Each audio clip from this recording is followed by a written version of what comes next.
Alright, boom, welcome back on Planet Sports. Um, yeah, I'm gonna do my Ohio State Texas breakdown. Uh, so, uh, just how I'm kind of feeling and that kind of stuff. So, I'll start at each position group, and then I'll start with Texas offense, just Ohio State defense. Um, I think when I look at the O line of Texas, Cole Hudson center, DJ Campbell right guard, Neto Umeozulu left guard, Trevor Goosby left tackle, Brandon Baker right tackle, right. I think it'll be one of the best units in America. So I know a lot of people like debating like, hey, does Texas have as good as O line as last year? And they look at snaps and product and that kind of stuff. But uh, you know, snaps don't mean that you're good. Like there's dudes that get snaps in playoff games and could be trash. Like just because you play doesn't mean you're a good player or you're actually adding anything on the field. So that's the first thing. I really don't care about snaps. I really think people are disguising. Oh, well, they have more experience. Just say you believe in the position group more and you believe in the coaching and the scheme and they fit what they want to do. Like just say that. Like, cause it's a lot. Because like just y'all don't have experience. I don't. I'm gonna be flat out, I don't believe in a Haskins offensive line. I don't. Like I'm not afraid to say it. I'm not gonna sit there and disguise it with I just don't think you have the experience. I don't believe y'all have a good offensive line. I'm not scared to say it. Y'all just keep trying to disguise the whole argument with, I just don't think they have the experience. Instead of just saying, hey, I don't believe that y'all have a good offensive line. I believe Texas does. I think Texas will be better on the offensive line in the running game because Nene Mizulu is a mauler. Hayden Connor was not a mauler. He was a Big 12 lineman. He was not an SEC lineman. And Hayden Connor would not have been recruited at Texas under if Sark and them had been here the whole time. Same thing with Jake Majors, Big 12 lineman, not an SEC lineman. Would not have been recruited with Texas if Sark and them were here. So that's kind of how I see it. Um, and now Cole Hudson and Zulu plus DJ Campbell, those are SEC linemen. Those are guys that were recruited by Sark, and the reason why they look the way they do, and not like Hayden Connor and Jake Majors, and they play, and they're gonna be able to get a better push because they're recruited like Sark and them recruit SEC linemen. Um, so I expect this them to maul Ohio State. My first thing with Ohio State is where's what do they have on the D line? Like that's my first thing. Like what does Ohio State have on the D line? Because outside of Edric Houston, no one really concerns me. Watkinson is cool. No, that's the first thing. So when you look at the edge rusher, Ohio State had no premier edge rushers, none, like none. So I think Arch and them are gonna have all day to pass. There's no premier pass rusher. They're gonna have to bring pressure because they don't have a premier pass rusher, and they don't have premier pass rushers. Only guy that would give me concern, or I could see really having, or I actually like, is Edric Houston. He's probably the best guy to me, but there's no premier pass rushers at Ohio State. Flat out, it's just not, and that's what they're gonna have to bring pressure, and they're gonna bring pressure, and they're gonna get beat. So that's the next thing. They're gonna start blitzing, and they're gonna get beat. Um, and it's like so that's what's gonna happen. Um, and they're gonna have busts and all that kind of stuff. It's gonna be a mess for them defensively. But there's no prayer pass rushers. Oh, why bring pressure? They're gonna have to bring pressure because they're not gonna be able to get pressure any of the. So Ohio State can't rush for and can't get the pressure for Texas. It's not gonna happen. They have no prayer pass rusher. They got a dude named Caden McDonald's supposed to be a big run stuffer, but I don't. He doesn't move me. I'm not really high on him. So he doesn't concern me at all stopping a run. And and then after the starting four, who they got? Ohio State has no depth on the D line. They have nothing. They have no depth on the D line, especially when it comes into the interior. They know that themselves, and like that doesn't make sense to me. So Ryan Day knew, hey, we have no depth on the interior D line, and he didn't go address it through high school or through the portal. It doesn't make sense to me. So I just don't understand what his plan is there. But hey, I guess he's gonna go in. Like that's why I don't get like you're not. That's why I don't think Ryan Day's a top 10 coach in college football. You're not a top 10 coach, but you're not addressing your issues. Elite coaches address the issues to make sure they can have the best roster they can possibly have. You went a whole offseason and didn't address your D tackle problem and your lack of depth, and you didn't address the fact that you have no premier edge rusher at the University of Ohio State. That's embarrassing. You ain't no top coach, bro. That's why he's gonna get exposed and it's gonna be a rough season for him. Um, but yes, I think Texas will get whatever they want in the running game, and they're gonna get whatever they want in the pass game because that secondary is not all that to me, anyways. and then they're gonna have to hold up for 5 6 seconds because their D line's not gonna get any pressure. Kaneda Jackson ain't done crap. He ain't crap. He probably never gonna be crap. Caden Curry ain't crap. He probably never gonna be crap. Like these dudes are, they have not done anything. Kenya Jackson is not flashy me. I'm not high on him. He doesn't move me. Caden Curry doesn't flash me. He doesn't move me. Boakis might be the only one that really just a little bit, but that's it. And so I'm just not concerned. I think O line will have a phenomenal day. They'll be raving about after this game. They'll be raving about BFF blah blah. But the whole time the D line was just stunk. It ain't really that, it's not that impressive because a lot of people are gonna hold up for Ohio State. Ohio State's pass rush and then their interior D line. They're gonna hold up well and run the ball on Ohio State and be able to and be able to pass rush not just Texas but multiple teams that they play, which is why Ohio State will have multiple losses. Though the next thing is okay, your secondary. I think the big problem I have is David Ignosin. I'm waiting for him because all he does is hold, and he likes to get in press man coverage, and just you get in press man coverage, and you lose, and you have a bad rap, and you shoot the wrong hand, or so however it works out, somebody just gets around you, you're toast. Because this ain't Quinn, this is Arch. He's gonna be able to throw the ball down the field, and he's looking for that opportunity. And trust me, they know Igmanosin, they know his play style, and they're gonna try to catch him in that little press man, and he wanna come and try to jam you. They gonna swipe that jam, and then Wyoming goes. Somebody's gonna take off on the field, and it's gonna be a big problem. And they're gonna tell Vignosa back the heck up. Quit that jam and crap. And he holds too much too. They're gonna go at Vignosa. He holds a lot. They're gonna go ahead and make the refs call things, and make him play a clean game today, which he won't. And so that's my first problem. I think Devin Sanchez should be starting. I think Aaron Scott Jr. should be starting, and I think Bryce West should be starting. I think the best three DBs, if they're gonna get their best of them, should be Devin Sanchez, Aaron Scott Jr., Bryce West. My personal opinion. But what Ohio State's going to start is Jermaine Matthews, David Igbenogson, and Lorenzo Styles Jr. And they're going to get torched because of it. So, I mean, I don't know how much. I mean, look, I just think the scheme is lacking, but they're going to put their worst of their three corners out there. And they're going to get torched because of it. Um, so that's my first thing. And so their secondary doesn't concern me at all. And then I'm looking at Caleb Downs is good, but Sark went at him 2 years ago when he was at Bama in coverage, and Sark's going to go at him again in coverage. So Caleb Downs needs to show this game that he can cover at a high level. Because Sark's going to go at him. And then Malik Hartford, whoever the opposite safety is, Sark will go at him. Secondary stinks. I mean, Ohio State secondary is horrendous. Arvell Reese and Sonny Styles is probably the best unit they have. They're two like having two starters that can be something. But even then, I want to see them versus Jack Andrews. I think Jack Andrews could have a day versus. I think he will. I think Archers has a good connection with him. I think he'll be 1,000 yard tight end. I think he'll give Arvell Reese and Sonny Styles some problems. Matt Patricia's defense is gonna get shredded. So that's that. Now on the opposite of the ball. So saying and so now I'm going to the saying and and saying and has his offense and Texas defense. So how I looked at it, Philip Daniels doesn't move me. Austin Shriveland doesn't move me. You're not blocking Colin Simmons. The way you look at Colin Simmons is the same way you look at Abdul Carter or Micah Parsons. As simple as that.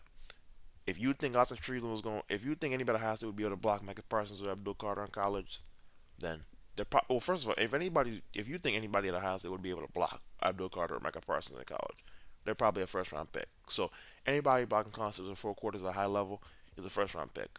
It ain't happening. Ohio State's not blocking what we got. I like Tecker Shola. I like Carson Hinsman. I like Luke Montgomery. They're cool. I want to see them as a unit though. I think the tackles have major issues. They're gonna get whooped. Between Brad Spence, Trey Moore, Colin Simmons, Ethan Burke, Zenit Mozulu, Colton Vasek, they're gonna get whooped. And all those guys have pretty much gotten reps with the ones like only one that might not play is Zena. We'll see though, but I know all the rest of the guys gonna play. And the only reason he's not playing is because we're so loaded. If Zeno Missoula was at Ohio State, he'd be their best pass rusher. He would start. But yeah, I mean like it's just simple. Like they're not gonna be able to block who we have, whether it's in the interior or the exterior. They're not gonna be able to get a in. Like I said on my first video on it, this first time that didn't have any sound to it, sadly.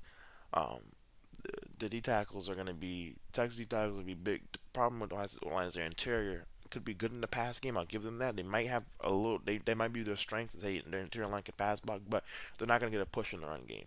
And even in the pass game, we'll see what they do. But they're not. Ohio State's O line interior wise not gonna get the push in the run game. I'm telling you now. Hinsman, Terry Taylor, and Luke Montgomery, they're not pushing Texas in the run game. So that's gonna be their first problem. Um, and so that's why I feel. And then their tackle's not gonna be able to block what we got off the edge. So, um, and then when I look at on the perimeter, and then they don't have any real big time running. I mean, Trevor Henderson and Tristan Judkins struggled to get to run the. They struggled to run the ball last year versus us with Judkins and Henderson.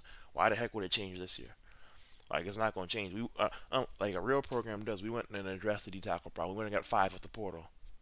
Like we addressed it. We didn't just watch it. Oh my gosh, we have a big hole at D tackle. We should probably address that. We wanted to address it. So I think people it's funny like oh Texas took all these poor D tackles. That's fine. When the poor D tackles show up and make plays, then what do you? It doesn't matter. Like at the end of the day, the poor is about filling holes. So if you know you have a big problem at D tackle, then you go fill it, and that's what we did. So, um, but now going to the perimeter, Matt Clare is really good. They got Jeremiah Smith, Connor Tate, but I think people have to get on the mindset is this is not TikTok. This isn't a video game. This is real life. So Jeremiah Smith can't win the game for them themselves. This isn't basketball. One player can take a game over, and he is not the quarterback either. He has to rely on other people on the line, the play caller, the quarterback to get him the ball to hold up. Maybe a receiver to run or run somebody off to get him over. Like it did, so like Jeremiah Smith. I can see Jeremiah Smith having a massive day and still losing. Like I just don't see him winning this game by himself. And I don't. He doesn't move like I don't want to say he doesn't move me, but I do think there's other receivers on the same level as him. First of all, I will say that. But this whole idea of Olave Jeremiah and Caleb Downs are gonna win. Like that's two guys out of like 30 to 40. The whole it takes one. It takes a 1 through 85 to win. It takes 1 through 85 to lose. Like it ain't basketball. You can't just have two dudes and expect to win games and put some other good players around them. Oh, we're gonna win. No, this is football. It takes a lot of people to win games. So it's a great day to have two Jeremiah Smith and Caleb Downs. That's great. Who, by the way, are not the two best players in the country. The two best players in America reside in Austin, Texas. Arch Manning's number one. Colin Simmons is number two. Those are the two best players in America. It will prove out on Saturday and the rest of the season. I'm just telling you now because everybody's talking about Caleb Downs, Jeremiah Smith, and I'm going to be the one to tell you they're not. They're great players, but they're not the two best players in America. It's Arch Manning and Colin Simmons, and you're a safety. Like unless you just Tyrann Mathieu, you that's hard to be. That's tough. I mean, he's already played defense, and then receiver is another one too. Like it's hard to be the best when receiver, great player, but come on, man. Like at the end of the day, Arch and them. The reason why Arch and them have higher value to me than Jeremiah Smith, and just as positional wise, is because Arch and Colin can single handedly win you games. Like Jeremiah Smith, Caleb Downs cannot single handedly win you a game as a receiver or a safety. Arch Manning and Colin Simmons can directly take games over. I mean, we've seen it time and time again. That's why the top three highest paid positions in the NFL are what? Quarterback, left tackle, defensive end. Top three highest paid. It's been that way for a while. It will continue to be that way. So, did I mention safety? Did I mention receiver? No, I didn't, because those guys are valued because these guys can't. That quarterback and defensive end can really take a game over and win you a game, or So it's like that's the difference. So Arch Manning and Colin Simmons are the two best players in America. Simple as that. It will show this Saturday and it'll show for the season. Just remember that I'm the one that said it, and not the rest of these other people that were telling you Jeremiah Smith and Caleb Downs, who play positions that are safety is one of the most least valued positions in the NFL. Receivers getting up there, but it's still not the same level. People don't understand that though. They just see name instead of you got to understand the football side behind it, and the reason why receiver and safety aren't top three and highest paid position players in the league. There's a reason for it. So, um, and safety is probably top three lowest, honestly. But uh, back to the thing. Jeremiah Smith, he can't win the game by himself. Connor Tate's great. I'm not high on Brandon Ennis. He doesn't move me. I actually think Malin Graham should be starting. I think if you want to say you have three first round pick receivers on the field, it had to be Malin Graham, not Brandon Ennis. He doesn't move me. Malin Graham does. I think that's the best three receivers. Jeremiah Smith, Connor Tate, and obviously Malin Graham. Um, but I just don't believe in saying I don't think he's all that, and it's not a Texas thing for me. There's a lot of players I believe in at D line, edge, over country. I'm not just a Texas homer. I don't just believe in Texas Arch Manning. I believe in a lot of other quarterbacks outside of Arch Manning. I don't believe in Julian Sand. I don't think he's all that. I don't think he's any good. Um, I think I wouldn't shock me if he got benched either this game or during the season.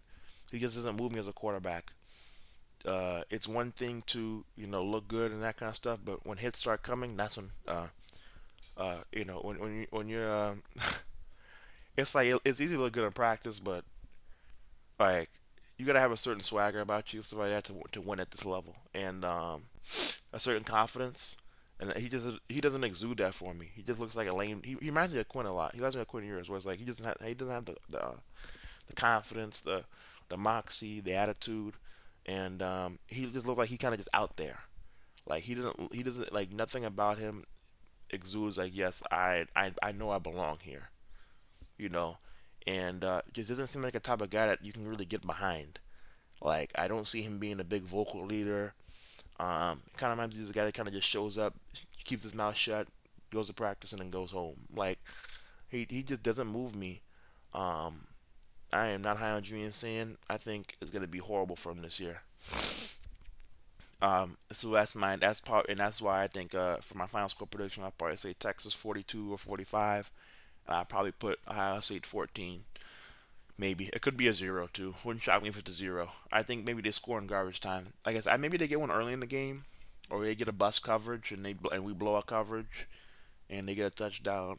But they may get one. I have them get a one touchdown and like when the game's actually competitive. But once the game gets uncompetitive, then I have them get like a garbage time touchdown. But other than that, I don't see it. Could be honestly be a zero. I mean, I wouldn't shock me if the Husky scored no points. It really wouldn't shock me. That's how good his defense is. Um, yeah. So Ohio State they in for a long day. Fan base is very excited. They won't be very excited after this game. I tell you that right now. I think people are misleading Ohio State fans. I think people are going on the internet and saying stuff to get. And see, that's the thing. I don't come to build. Like this is not. Um, this is not the place to come feel like your team needs to be built up. If your team is good, I'll tell you your team is good. If your team stinks, I'll tell you your team stinks. A lot of I feel a lot of these media sources are building up Ohio State fans for a big letdown. And then when y'all get let down, they're gonna tell you, oh well, no. I'm just gonna tell you now, it's gonna be a big letdown. I'm not gonna come hype up Ohio State like it's something hot. Y'all ain't hot. I mean, y'all got major issues. I don't believe in Ryan Day. And let's not forget this guy is the one that I mean, was literally had he not won the national championship, wouldn't even be here right now. So, um, and Jeremiah Smith Kid might not be here either. So that it's just like let's not forget who Ryan Day is. He ain't Nick Saban. He ain't one of them coaches. He ain't Dabo Sweeney. Um, he definitely ain't Dabo. Um, but yeah, he's just not that guy. And I think a lot of people are hyping up Ohio State fans, and then when y'all get let down, they're gonna come and look at y'all funny, like, oh well, I mean, can you? Well, and it's like, can you blame? We didn't know, like, oh well, man. I'm just telling you now, there's no false hype for me. Like, I don't, I just do the facts. Like, it's just what it is. Like, I don't do the whole well. Everybody, I'm going with the narrative. Or everybody else is saying it, so I'm going to run with it. Mm-mm. Like I'm not gonna have Ohio State fans to have a big look. I'm gonna tell you that's the one. It happens. You're not shocked that it happens. Like, ooh, I already knew because y'all told me it was going. Like I don't have to get hyped up and be told things that really aren't true or not gonna happen. This game's not gonna be close. It'll be a big blowout. I think Texas whoops Ohio State up and down the field. Um, expect a long day for Ohio State. And I think it'll be funny because like my narrative, my approach on Ryan Day hasn't changed.